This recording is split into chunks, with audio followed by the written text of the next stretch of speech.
Parole aux associations.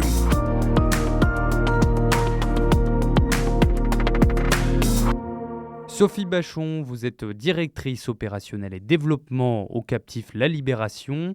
Vous allez bien sûr à la rencontre des personnes de la rue. Vous nous parlez aussi des dernières actualités de votre association et des antennes en région. Première question, où sont vos antennes en région ? Bonjour Raphaël, bonjour à tous nos auditeurs.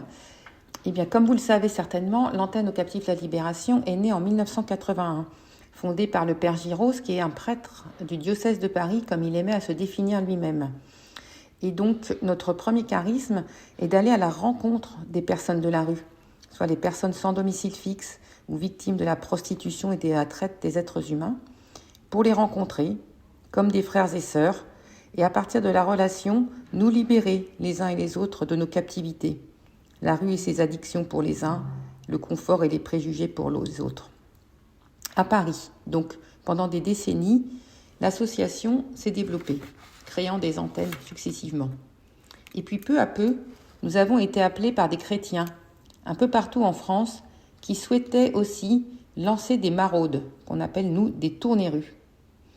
Et pour ça, nous avons créé un pôle, une petite équipe, le pôle développement, qui accueille, qui accompagne, qui forme et qui conseille ces chrétiens qui ont envie de se lancer. Ainsi, à Bordeaux, une antenne est née sur Saint-Jean-de-Belsier depuis 2016. À Lyon, depuis 2018, sur la presqu'île, à partir de l'église de Saint-Nizier, pour aller visiter les personnes en prostitution et en précarité. À Nîmes, aussi, au centre-ville, à partir de Saint-Charles, pour aller rencontrer les personnes sans domicile fixe. Et puis nous avons des groupes à Brest et à Bourges. Comment faites-vous justement pour monter une antenne en région ? Eh bien, nous partons de l'appel de chrétiens qui nous ont découverts par différents moyens. KTO, bien sûr, la radio, les médias, mais aussi des rencontres à Parel Modial, sur une paroisse, par Internet. Et à partir de là, nous commençons à échanger. Nous regardons si la terre, si le terreau est fertile. Est-ce qu'il y a une paroisse d'ancrage d'où nous pourrions partir, avec l'adhésion du curé, qui comprendrait le projet et qui verrait un sens à ce que ça s'intègre dans son projet pastoral. Et puis autour, quel est le territoire ? S'y prête-t-il ? Est-ce qu'il y a effectivement des personnes de la rue ? Quels sont les autres acteurs sociaux, mais aussi quelles sont les autres activités caritatives qui peuvent exister ? Et donc, quel est le besoin des personnes ? Ainsi, avec ce petit groupe de chrétiens, nous demandons qu'ils soient 6 au début, nous commençons à explorer.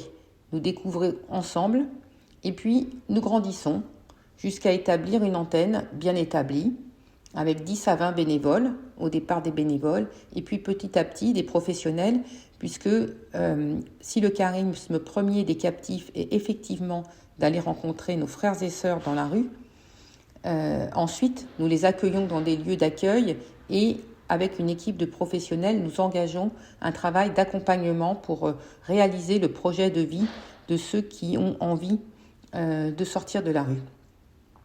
Voilà, donc c'est vraiment un cheminement pas à pas. L'association Captif La Libération, la paroisse, un petit groupe de chrétiens qui a envie de débuter et ensemble, nous grandissons et apprenons. On grandit et on apprend, c'est entendu. Merci beaucoup Sophie Bachon, je le rappelle, vous êtes directrice opérationnelle et développement au captif La Libération. Très belle journée à vous.